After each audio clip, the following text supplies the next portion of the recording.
As security companies look to move past the pandemic, they remain hamstrung by hardships like personnel shortfalls and supply chain slowdowns.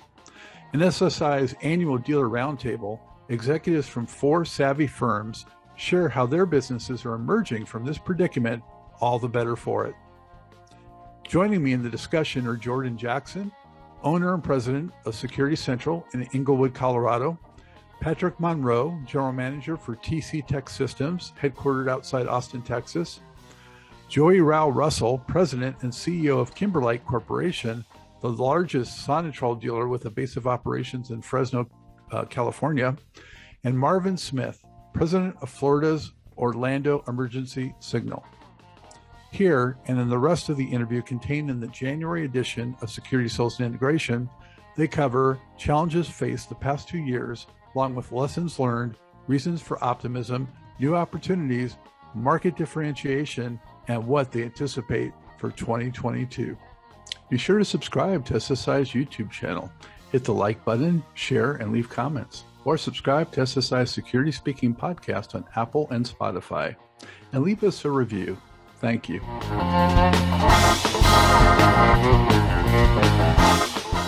Well, so let's start right off by introducing yourself, your title, your company name, and a little bit about your company, size, location, you're founded, and market specialties. So since he's on my screen, we'll start off with Marvin. Hi, Scott. I'm Marvin Smith, president of Orlando Emergency Signal. We are a small security firm in Orlando, Florida, founded in 2007, and our specialty is exceptional local service. Thank you. Patrick? Somewhat similar. We were founded in the early 90s.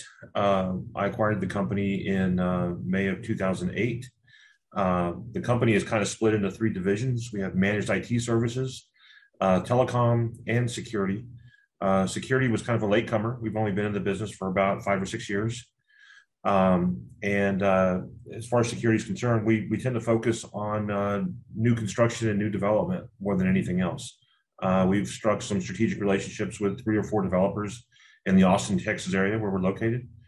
And so we help them build out their multi-tenant apartment complexes.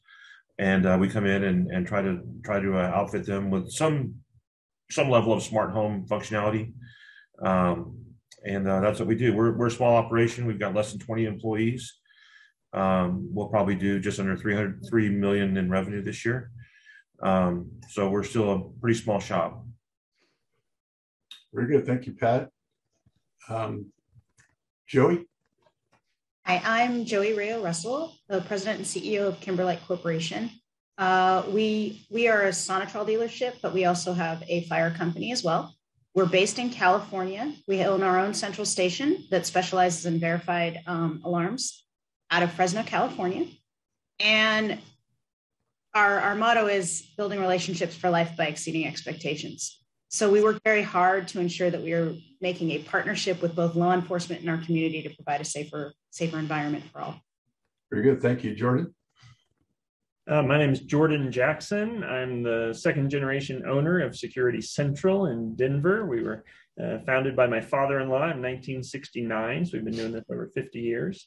We are approximately 60% commercial, 40% residential, with our market niche being small to mid-sized businesses and mid to high-end homes, a very traditional alarm company doing the 4 primary system types of intrusion, fire, video, and access, and operate a central station. And like to say we're local people doing business with other local people here in the Denver metro area, and trying to serve them well. You know, I'd like to ask each of you to give me one specific technology or service that is helping you efficiency-wise internally, and also one technology or service that you're really finding a demand for with the customer base. So let's start off with Jordan on that.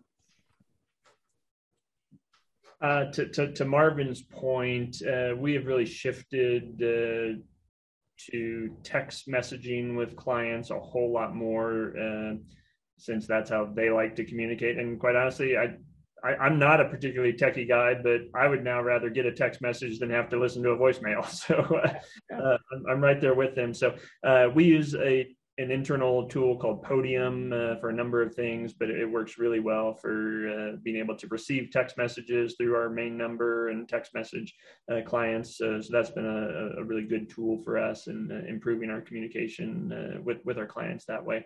And then on the client side, what technology are they looking for? It's all about video.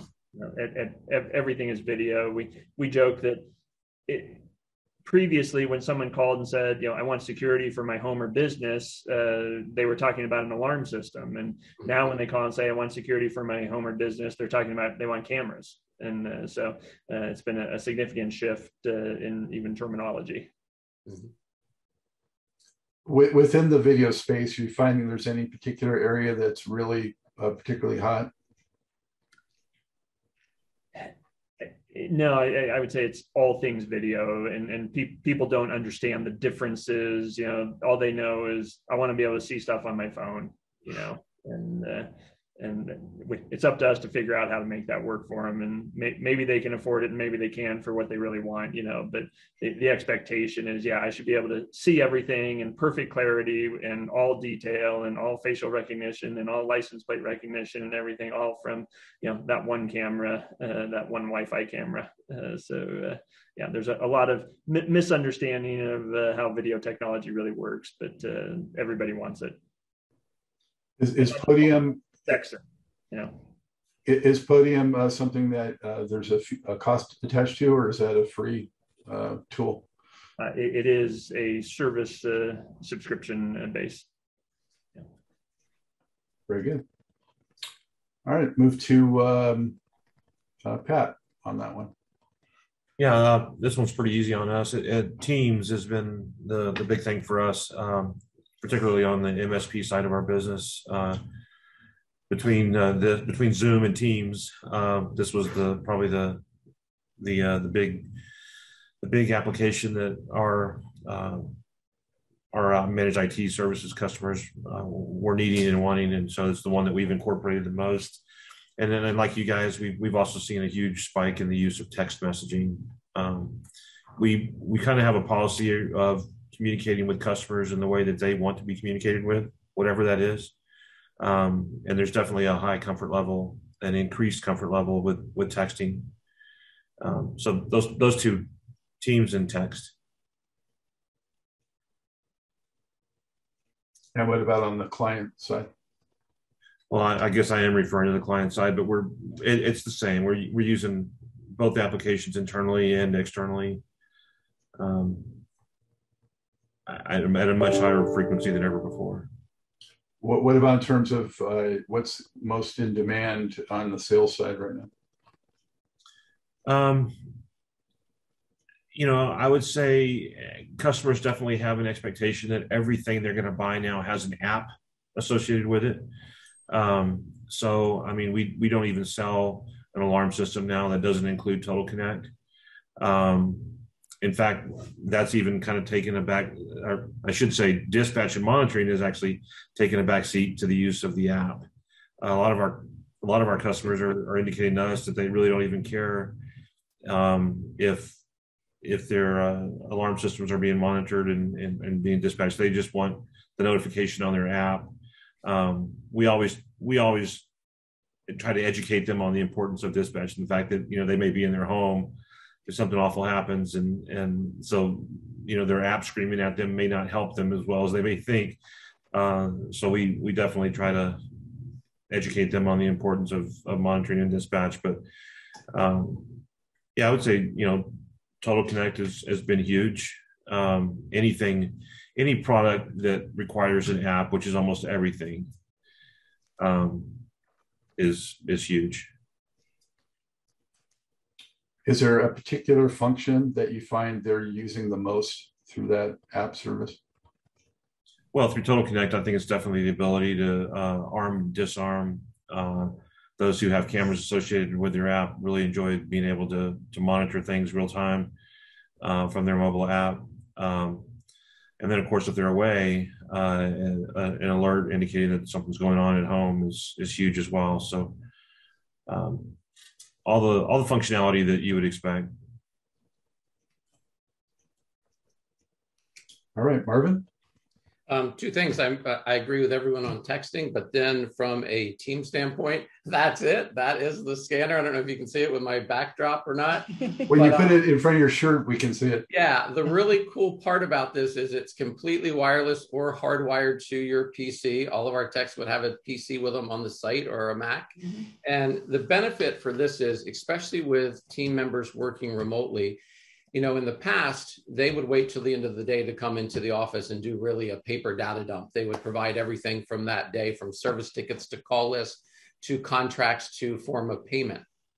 Now today, we have the ability, while the tech's still on site in a home with a client, to scan everything, send it, and instantly or close thereafter, the team here starts loading all of the information so that monitoring is live within minutes of that technician leaving, out of test, up and running. Because you do get clients at times that test it. They want to know how fast it's going to work and what the process looks like after the tech leaves. So we have a more real-time data entry process with that, and it's been very beneficial to us.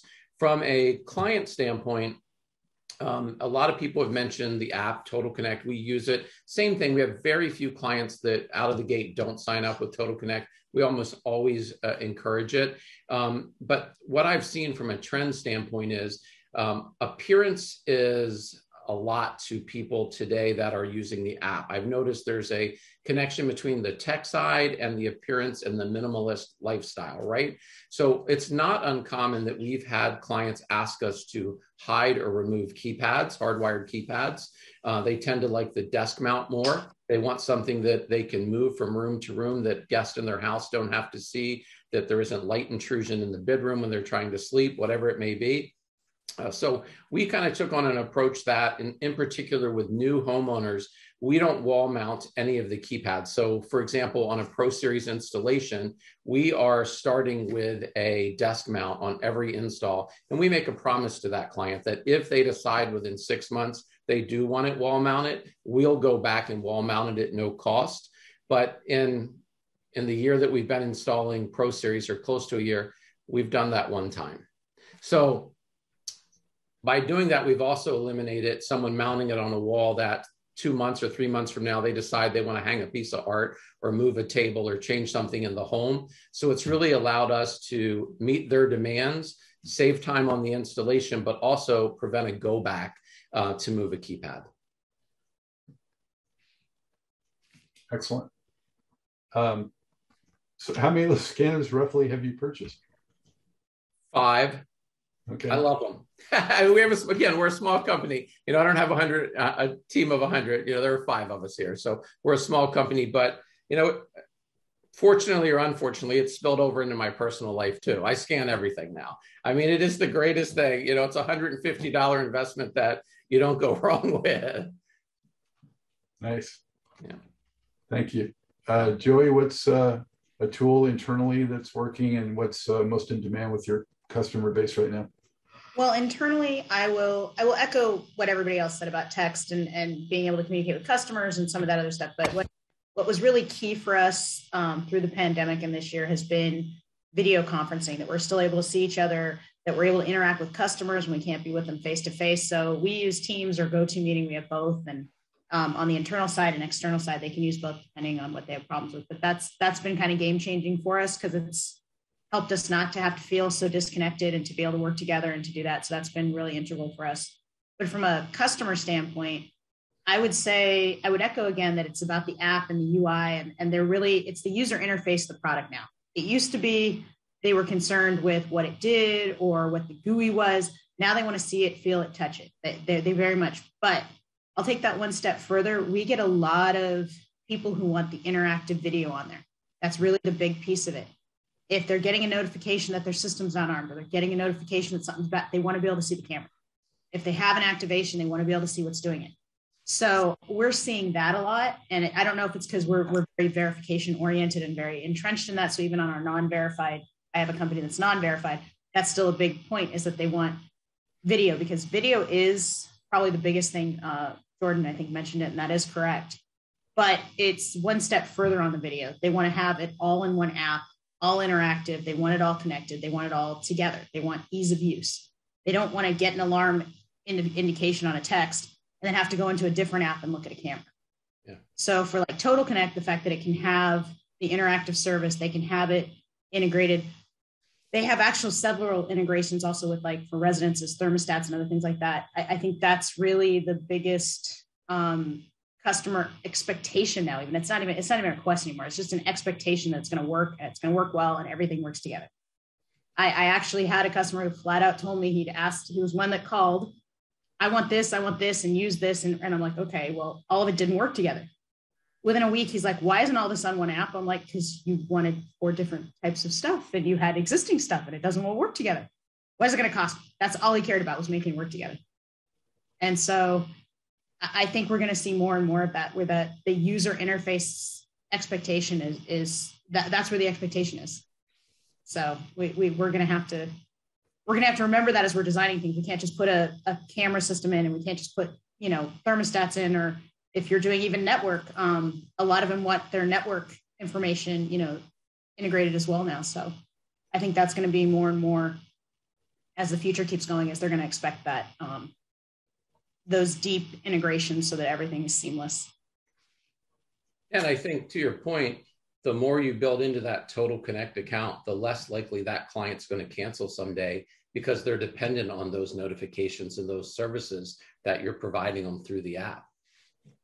Well, especially on a small business side, in some respects, you become that distant manager so that they can have some work-life balance. Yes. But it becomes business use tool as well as an alarm tool. So it once it starts ticking so many boxes, your customer becomes stickier, because frankly, who wants the hassle of changing everything? Like, I have AT&T, don't shoot me, for everything in my home, because it has internet, it has our cell phones, it has our television. I mean, everything pretty much is there for that. I don't have them for security. We use ourselves for security, but that's about all from AT&T. I didn't buy. Do you know what a hassle it's going to be for me to call and change all that? I have 6 cell phones on my bill between parents and kids. I mean, I don't want to do that.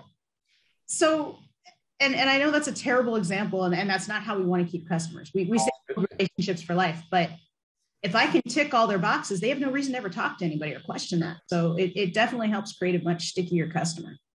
And that's what we want, because we invest in our customers when we install stuff, right? We all subsidize. So if we're investing in that to get the recurring revenue, the longer we keep the recurring revenue, the better return on investment we have. Absolutely. And the more value we build. So it's a win-win all the way around. But from a business strategy, that's what's important, is to try and keep your customers as long as you can, and as sticky as you can. And the good thing about the continued with Resideo and Total Connect is they continue to build more products and more integrations in, so you can continue to add also and continue to drive that stickiness home. I'm curious, as this desire and move to app-based interaction, how has that impacted or affected the need to interact with customers having problems either operating the system or wanting it to do something, compared to the panel on the keypad on the wall from the past? Do they need more hand-holding or less hand-holding than before in general? I think it's more intuitive today from the app. I think it's the person, to be honest. I hate to say this, when it was on the wall, I had some people who could make it do more functions than my technician could, because they were really just intuitive and tech savvy and could do it. And you had other people who you could give them a 1-digit code and press enter and they still couldn't do it, right?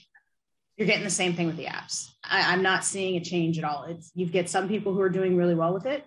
You get some people who don't. I think the difference is now is there's a lot of people who want the ability to really put it together themselves. So it makes it really important if you're going out to an install, and this is kind of your pre-work. And since we're delayed now, it makes sense, but this is kind of a best practice I can share. If they're going to use apps for whatever it is, get them set up with whatever user logins they need, whatever. If they're going to have, because some of the higher end video, we have to send them a password, for multi-factor authentication things. Whatever you have to do is your pre-work to have it all ready to go to get their app and let them set it up as you're finishing the install. That's really awesome, because if you have to wait for any of that, or you have to wait for your central station to link it or whatever you're doing, you're losing the customer because they want that instant gratification. So. Well, and I would expand your question a little bit, Scott, in my answer. And then it's not just apps specifically, but I see one of the biggest changes is that in the old days, our systems were totally self-contained and we weren't dependent on anything else other than, do you have power, basically, now we're dependent on a lot of the customer's equipment. It's their phone, it's their internet, it's their router or whatever. And so we're ending up having to support a lot more of those types of things when they change those things. Hey, I got a new phone, I need your help, setting the stuff back up on it. Or, hey, why is my thing not working now? Well, oh yeah, we just changed internet service providers or got a new router or that type of thing. And so we just end up having to have a lot more support issues than we did when everything was totally self-contained. And as long as you didn't touch our stuff, it'll keep working forever. Yeah, I agree with that. I think what I meant too was where I see the benefit is on that call at 10 o'clock at night when someone has a zone they can't clear and they say, I want to know how to bypass it. So whoever's on call that night, rather than having to know 5 different systems or however many it is, or steps to bypass, the Total Connect app seems to be a lot easier from a troubleshooting standpoint, just to walk them through bypassing that zone. So I feel like there's some ease involved in just getting that pattern or that fix, if you will, versus, tell me about your keypad. Is it a touch screen? Is it a push button? Do you see the word Honeywell on it? Does it say something else? So, knowing that you have the app, you're kind of quicker, I think, going in and being able to triage what the situation is and then respond to it. Does that make sense? Yeah, and I think it depends some too to the demographic, the age group we're talking about. Let me ask you guys about differentiation with your business. I'm guessing if I asked you what separates you from the competitors, you would probably start talking about your customer service or customer care. So assuming that, can you give me an example or explanation of why your customer service actually does exceed that of your competition? So with that in mind, I see Marvin on my screen nodding, so you can jump in on that one. Sure. I think a lot of it is in what you train your team and what, a lot of us have mentioned values or core principles, whatever your terminology you choose. But as long as you have the standards that separate you and make you that leader in service, that's where you're going to see the difference. So, our clients feel comfortable in knowing they're not calling into, a company that has 2 million alarms or whatever that number may be. So it's more personalized service locally in our area. But to expand on that, we have some basic standards that we do on every job. So whether we're drilling one hole or we're cutting a hole in drywall, a vacuum goes in, a hand vac, and we vacuum up after every job. I cannot tell you the amount of comments that generates from a client that will say, no one ever cleans up after themselves. I mean, it's as simple as a shop vac, but it makes a difference in their mind. When we do a site visit and go out and gather information for an upcoming installation, we notate if they have dogs or cats. Everybody here is an animal lover. So when we go back, they get dog or cat snacks with a personalized card that says, hey, don't think about, being retired. Just now you can take a vacation. So we put a spin on it. We make it fun. We give them snacks. Everybody comments on that. In COVID, it's taught us, we obviously wear a face mask still, but we're also wearing shoe covers. And even though we always had them, there wasn't always the requirement from the client when you walk in where they're already cautious of how close you are to their space, where you're walking. Maybe their children are at home now because they're not in school when you're walking across the carpet. So all of our team will wear shoe covers.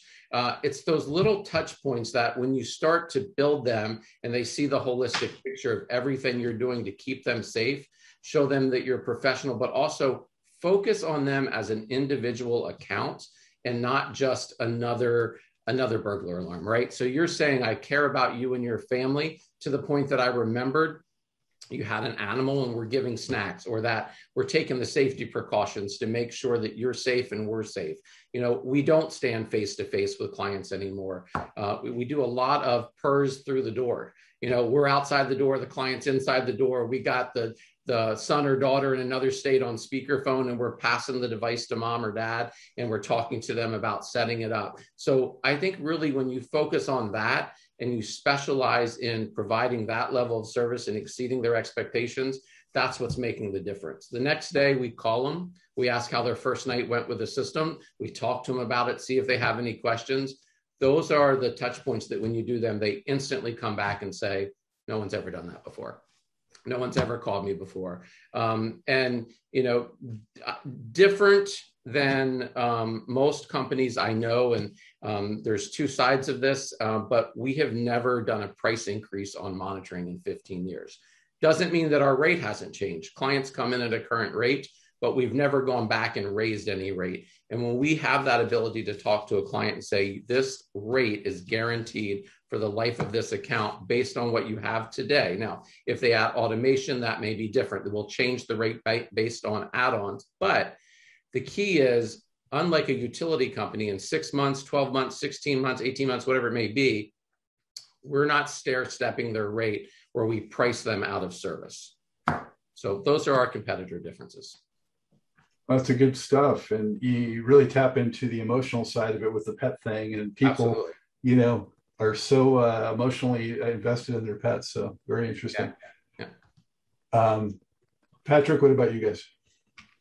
Well, our demographic's a little different because we are so development focused. So our customers are developers and general contractors and folks like that. But our competitive edge in the business that we do with them is really just predicated on the fact that we essentially are handling three different verticals of technology: the managed IT component, as well as the telecom component, and the way that complements security. It really positions us differently to be subject matter experts in those three areas, and because we have several engineers who are customer facing. They have a perception of us as being higher level technology experts. We're able to solve a lot of the problems that somebody who may be only focused in one of those areas could solve, because we're in their networks, we're designing their networks, we're deploying their networks, we're managing their networks. So it does really kind of put us in a unique position. As far as the service component of that is concerned, it's just through behavior. Ultimately these people want to see results. They don't care that you're perfect. They know you're not. But do you have a culture where your people jump at the opportunity to be accountable for something that's not going right? Are they going to stick to it and see it through fruition until it's absolutely completed to their satisfaction? Are they going to show up at the meeting? Are they going to take that butt chewing when things don't go right? It's just having that kind of culture in our organization and demonstrating that behavior to the people that we interface with. I think that's what's different. We don't run from problems. We don't try to blame others for them. And we constantly try to emphasize that to our employees. And I believe they do a pretty good job at living those values. Challenging, though, I imagine, with the folks that left that you had mentioned before too. Yeah, it's the biggest. That's why it hurts so bad, and trying to teach those things to new people is tough. And, I can get on my soapbox and talk about how, newer generations of people, millennials particularly, they're kind of my big challenge. I've got two millennial children, and they didn't train me at all for what I was going to have to deal with when their generation was coming into the workforce. So, but I do confer with them a lot to give me insight. But that part of it has been tough. Yeah. It's definitely a different mindset. I deal with that too with some of the people who report to me, and just, where maybe they just had PTO, but then they're taking time off on a work day to go to like the veterinarian or something. I would have done that on my PTO, but that's just me. That's where a haircut. Yeah. I know. It's we got to be understanding, I guess. All right, Jordan, what about your business? At the intangible level, which is the more important one, it comes down to how we hire. We're a values-based company. We're a faith-based company. We're all about serving people and serving them well. And so we hire based on values alignment, meaning that we look for people who have a servant heart and want to truly help people, want to serve people. And so that's an intangible. You can't measure it, but boy, in the customers feel it just in the way that, whether it's the person on the phone, whether it's the person showing up at their door or at their business, they really, recognize that, man, that person was just different. They may not even be able to put, their finger on it. We have much higher standards of our people and their performance at the tangible level. If you're looking, if someone wants to know, hey, how are you guys really different? I would run them through our 4 core values that we call our CARE values, which are put in the form of a pledge to them. But again, the most tangible one is how we answer phone calls. So our average answer time is 6 seconds. So our commitment is to staff at a level that if a customer ever has an emergency, they're not going to be on hold wondering, when they can get some help. And of course, we get very few emergency calls. We get, 99.9% normal calls, but those are the training calls for the customers that teach them that, hey, even though this is a non-emergency call, we answered right away. And that way they know if they ever have a problem, we're here to help them. Hey, Jordan, can I ask a question? So we've had a shift how we're hiring as well. In the past, we've always hired based on experience. We've paid based on experience. And what the pandemic has taught us is we have to hire based on service skills now and then train the technology. We used to do just the opposite. We would push pretty hard for the service, but we were really insistent on the technology first. And I can't do that today. I mean, we've posted, openings where in the past we might get within a day or two 100 applicants, right? And now we might get 4, and none of them have relative experience. One of the most recent postings we did, one of the applicants that made it kind of far through the process was a Pizza Hut delivery driver. Mm-hmm. Nothing to do with technology whatsoever, but we've had to do a mind shift of, okay, let's see if we can teach the technology to the person that already has the service skill. Have you seen that? Are you doing that? How are you hiring between service and technology? I understand the servant's heart part, but do you require the technology piece? No, I actually stopped hiring based on experience and, technical skills probably 10 years ago, and it made all the difference. So I've had a couple of exceptions of people that had experience in the industry and had the cultural fit of values, but for the most part, I hire almost exclusively non-industry people who have the right alignment of values, and then we teach them what they need to know. Interesting. Okay, thank you. Very good. All right, well, looking at our time, I'm going to throw this to Joey to get her take on it, and then we're going to wrap this up. All right, I'll try and be quick. But for us, we have a outreach of customer service. I think that's what really makes us different is we don't wait for customers to call us, we call them. My customer service reps, they go through incidents every day. So if they see a false alarm or they see a training issue with a customer, they reach out to help them. It also helps that I am 100% employee-owned company. So all of my employees are owners in some fashion or another. And so we really preach that culture of an ownership mentality. It's not somebody else's problem, it's ours. You see it, you own it, you fix it. And that sort of mentality and culture of, kind of to what Patrick said, I'll stand in front of somebody. If the alarm fails for some reason, because these are electronics, there are environmental issues, there is failures. It's not very often. Okay, I want to put that out there. Very, very rare, but every once in a while there is. If a customer calls us with a failure and they've had a loss or they've had a problem, I stand in front of them. We fix it. We make it right. There's a lot of times when I've stood in the front of those calls over the years that it wasn't really a problem with us. It was something environmental or what have you, but I was there to work with the customer while they were feeling violated, because that's what happens, whether it's your business or your home, when you get and they feel violated. And so we don't shy away from the hard stuff. We're here to be your partner. We're here to keep you safe. We're here to help for better communities. And that's what really is a differentiator for us. that passion for that. I know I've talked a lot, but I just do want to say one more thing too. I think the benefit and even a conversation like this is a territorial industry by nature often, even in a small area like Orlando. I think all of us learn from each other. I mean, like when I asked the question about the hiring a second ago, I mean, that's valuable insight that you don't get easily. So you have to take advantage of that. And I feel like too many times, like in my area at least, different dealers take too much time spent on avoiding each other instead of learning from each other. And so I just want to say thank you to everyone who's on this call, because everyone that said something, I've picked up something on. And so it's beneficial to all of us, whether it's for a magazine, whether it's internal, whether it's just at the end of the day to process these conversations we've had today. I get it. I thank you. And I've learned from it.